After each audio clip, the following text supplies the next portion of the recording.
Hello everyone, good morning and welcome back to my another নবমী and দশমীর blog. আর এটাই হচ্ছে আমার লাস্ট দুর্গাপূজার ব্লগ হতে চলেছে, যেটা নবমী দশমীর ব্লগ। তো সেদিন আমি কি করেছি, কটা প্যান্ডেল দেখেছি, কোন কোন জায়গায় প্যান্ডেল দেখেছি, সব শেয়ার করব এই ব্লগের মাধ্যমে। তো চলো একদম প্রথম থেকে শুরু করা যাক। অষ্টমীর দিন তো বাড়ি এসেছি, একদম সকাল হয়ে গেছিলো। তারপরে এসে একটু ঘুমিয়ে মোটামুটি এই 11:30টার দিকে বেরিয়েছিলাম, জুডিওতে গেছিলাম বালিগঞ্জের, আমার কিছু কেনার ছিল। তো তো তারপরে চলে গেছিলাম রাত্রে, ওই মোটামুটি বেরিয়েছিলাম 11টার দিকে, 11:30টার লাস্ট ট্রেন ধরে চলে গেছিলাম শিয়ালদা। অ্যান্ড শিয়ালদায় গিয়ে প্রথমে যেই প্যান্ডেলটা ঢুকতে গেছিলাম, শিয়ালদায় নেমে প্রথমেই কলেজ স্কোয়ারের প্যান্ডেলটা দেখার জন্য চলে গেছিলাম। অ্যান্ড সত্যি কথা বলতে কলেজ স্কোয়ারের প্যান্ডেলটা আমার একদমই ভালো লাগেনি, কেমন করেছে।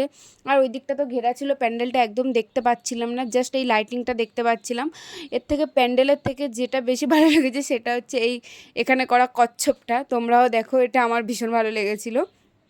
সো তখন এলাম, ফাঁকা ফাঁকা ছিল, বাট এখন অনেকটা কাছে এসেছি। আর কাছে আসার পর একটু বেশ ভিড় হয়েছিল প্যান্ডেলে।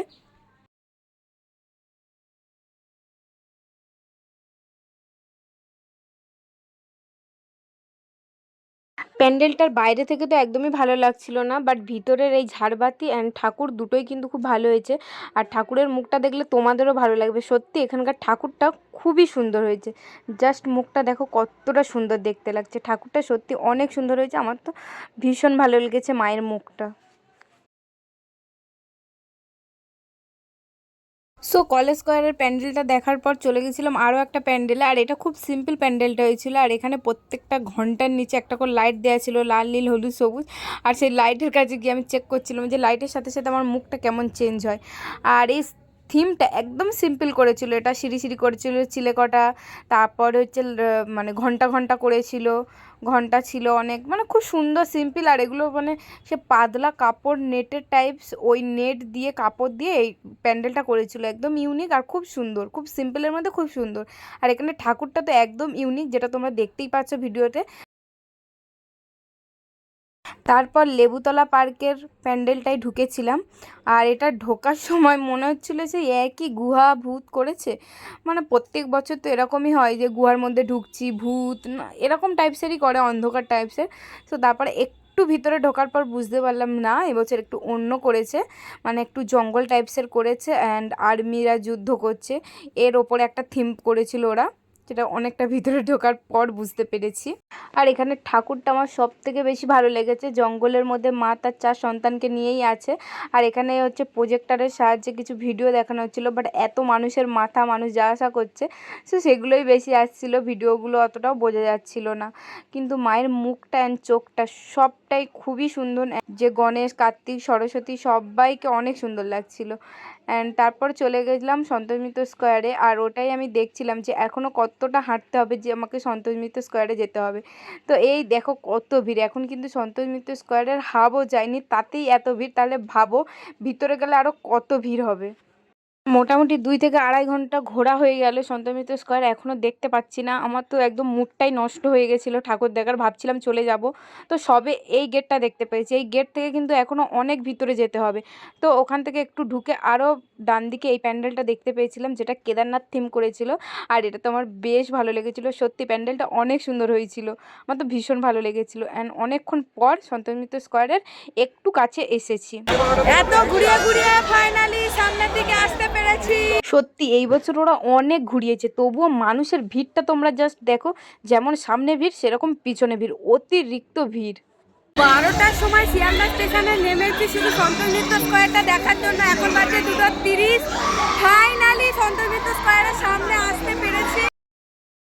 এই তো ফাইনালি গেটটার সামনে আসতে পেরেছে, আর একটু পরেই প্যান্ডেলটা দেখতে পাবো। প্যান্ডেলটা যতটা না ভালো হয়েছে, ভিড়টা হয়েছে একটাই কারণে, এই প্রজেক্টরটার জন্য। কাশ্মীরের এই ঘটনাটা এখানে তুলে ধরেছিল বলেই কিন্তু এত ভিড় হয়েছিল।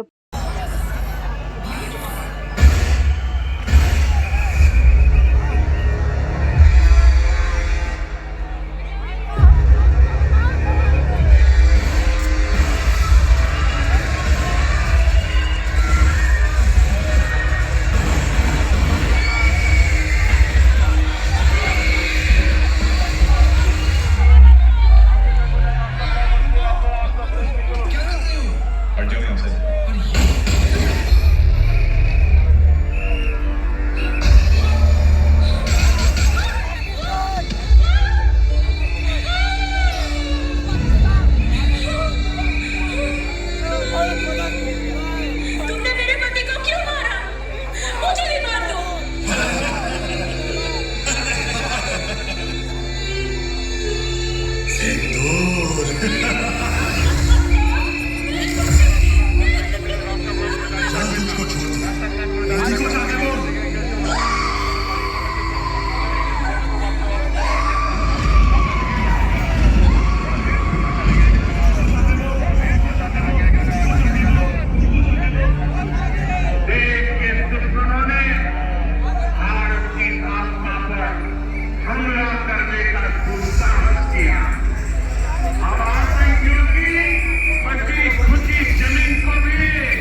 দেখার পর অনেক খারাপ লেগেছিলো ওই মোমেন্টে। তো আমি তারপর ফোনটা বন্ধ করে দিয়েছিলাম অ্যান্ড চুপচাপ মাথা নিচু করে ভিতরে ঢুকছিলাম ঠাকুরটা দেখার জন্য।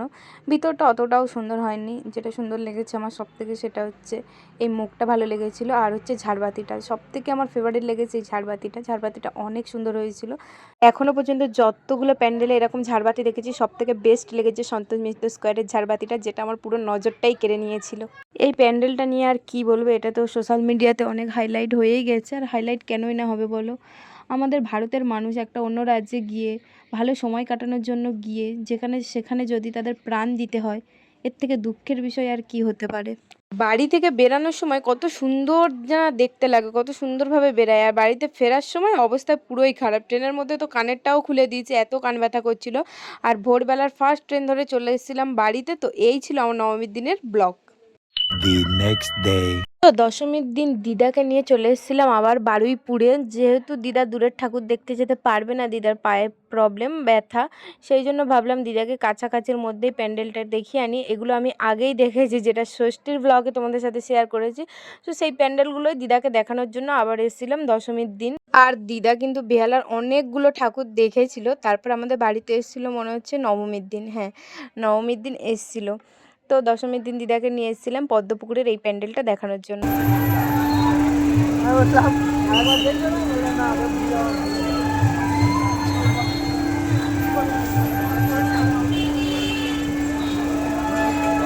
তো এখানে মাকে 500 ভরি সোনার অলংকার দিয়ে সাজানো হয়েছিল। মায়ের মুখটা তো অসাধারণ হয়েছিল, আর পুরো ডেকোরেশন পুরো প্যান্ডেলটাই অনেক সুন্দর হয়েছিল। তো তারপর চলে এসেছিলাম আমাদের সুভাষগ্রামে, বাড়ির কাছে প্যান্ডেল কিন্তু আজকেই ঢুকলাম, এর এতদিন ঢুকিনি। আর তারপরে এই রিলসটা বানিয়েছিলাম, যেটা তোমরা আমার ভিডিওতে আগেই দেখেছো। আর তারপরে আমি কোনো ভিডিও নিইনি, তাই এই ফটোগুলো আমার অ্যাড করতে হলো। তো এই ছিল আমার দশমী আর নবমীর দিনের ব্লগ। অনেক কিছু প্ল্যান করেছিলাম যেগুলো হয়নি, আই হোপ আগের বছর খুব ভালোভাবে করতে পারবো, হবে। তো ভিডিওটা তোমাদের কেমন লেগেছে অবশ্যই আমাকে কিন্তু কমেন্ট করে জানিও। আর আমার পুজোর ব্লগ এখানেই শেষ। আমার সবগুলো পুজোর ব্লগ তোমাদের কেমন লেগেছে অবশ্যই কিন্তু কমেন্ট করে জানাবে। আর প্লিজ সবাই আমার ফেসবুক পেজটাকে ফলো করে দিও। আজকের মতো আসি, আবার তোমাদের সঙ্গে দেখা হবে নেক্সট ভিডিওতে। ততক্ষণের জন্য সবাই ভালো থেকো, সুস্থ থেকো, টাটা বাই।